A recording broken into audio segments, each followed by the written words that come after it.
You ask Tiger to calculate. This deals with linear inequalities with one unknown.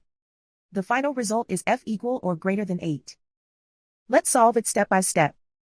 Isolate the f. Multiply both sides by 4.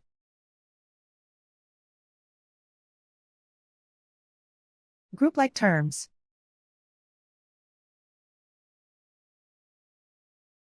Multiply the coefficients.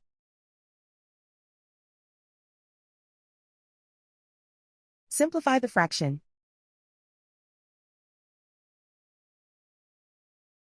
Simplify the arithmetic.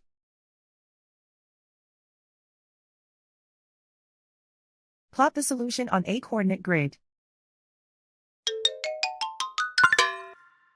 And so the final result is f equal or greater than 8.